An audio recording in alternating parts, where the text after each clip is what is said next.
It's 8 a.m. Eastern, June 2nd, and this is your daily crypto report. Bitcoin is slightly at $104,286. ETH is slightly at $2,496. XRP is up 1% at $2.15.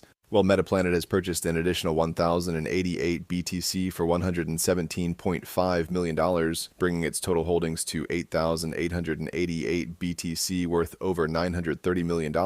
The company aims to reach 10,000 BTC by year end. The latest buy follows a $50 million zero-interest bond issuance last week. Metaplanet has acquired 7,126 BTC in 2025 alone, becoming Asia's largest publicly traded Bitcoin holder and one of the top 10 globally. The strategy is inspired by MicroStrategy's Bitcoin treasury model. Metaplanet's Tokyo-listed stock rose 2% today to 1,094 yen. Its US OTC-listed stock closed down 8% on Friday. This is a developing story.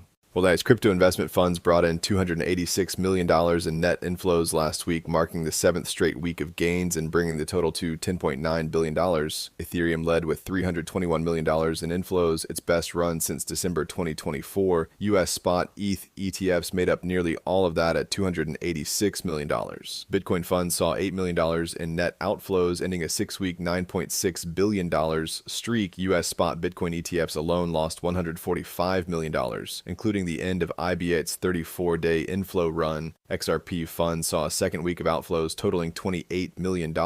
ETH dropped 3% to $2,488. BTC fell 4%, and the GMCI 30 index declined 6%. Regionally, the US still led with $199 million in inflows, followed by Hong Kong at $55 million, Germany at $43 million, and Australia at $22 million.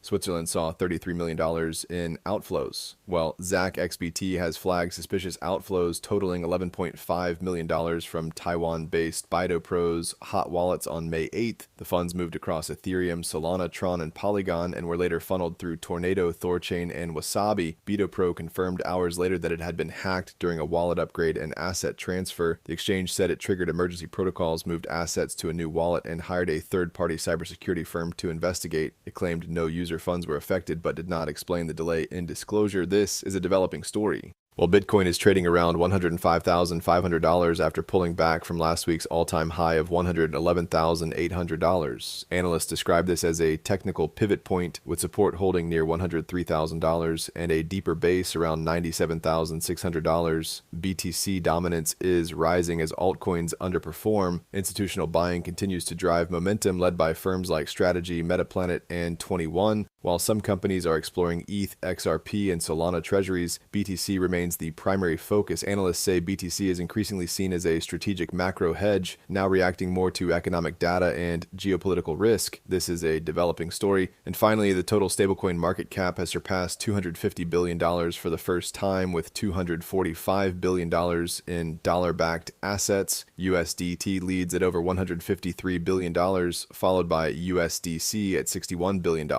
Growth is driven by regulatory clarity and increased DeFi use. The U.S. Senate recently advanced the Genius Act, requiring full dollar backing, audits for large issuers, and rules for foreign players. Hong Kong also passed a stablecoin licensing bill on May 21st. TradFi firms, including JP Morgan, Citi, and others, are exploring a joint stablecoin. Meanwhile, DeFi has over $113 billion in total value locked, and DEX now account for 25% of global spot trading volume. This is a developing story. That's all for us today. Visit us at dailycryptoreport.io and listen to us everywhere else you podcast under Daily Crypto Report.